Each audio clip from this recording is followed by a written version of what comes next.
कोई अश्रेष्ठ हो रहा है तो उसको ठीक करने का प्रयत्न तो मनुष्य को अवश्य करना चाहिए, नहीं तो उसमें प्रमाद आ जाएगा। शरणागति और प्रमाद, इसके बीच में बड़ी क्षीण रेखा है। इसलिए उसको पहचान पाना, ये भी सत्संग करते करते ही मनुष्य के भीतर शक्ति जागती है। भगवान ने बड़ी कृपा की है। रोज हम लोग कह रहे हैं, सुन रहे हैं, सदियों से, शताब्दियों से, वर्षों से, कि मनुष्य का तन बड़ी कृपा से भगवान के मिला।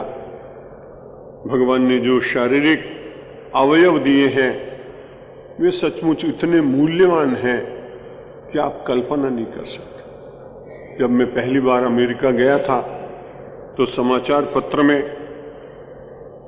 मैंने पढ़ा था कि वहां की एक अभिनेत्री ने अपनी एक उंगली तर्जनी की जो इंश्योरेंस कराया था वो 20 करोड़ रुपए का कराया था।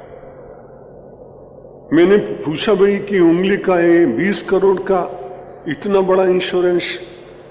तो उन्होंने कहा कि उसको जितने दृश्य करने पड़ते हैं उनमें उसको उसी उंगली का सबसे ज्यादा उपयोग करना पड़ता है, और मानो वो उसकी उंगली न चले तो उसका तो सारा अभिनय है वो समाप्त हो जाएगा।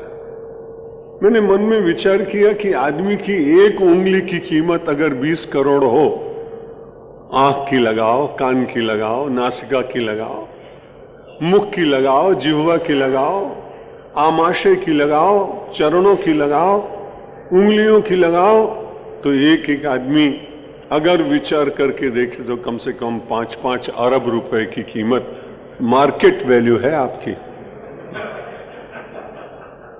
अगर आप विचार करें तो, और नहीं विचार करें तो फिर तो पछताते हुए, विषयों में ही जीवन को नष्ट करते हुए संसार के जैसे अनेक कृमि अपना जीवन व्यतीत करते हैं। आए गए चले गए, किसी ने पूछा नहीं, किसी ने जाना नहीं, किसी की सेवा नहीं की, किसी के प्रति समर्पित नहीं हुए, कभी बुद्धि में भगवान को नहीं बिठाया, कभी किसी का आदर नहीं किया, कभी राष्ट्र की सेवा नहीं की, केवल उदरंभरी जीवन व्यतीत करके चले गए, तो जीवन होता नहीं। बहुत दिन प्रतीक्षा करने के बाद जब माता शबरी को भगवान श्री राम के दर्शन हो गए, प्रतीक्षा की सीमा है।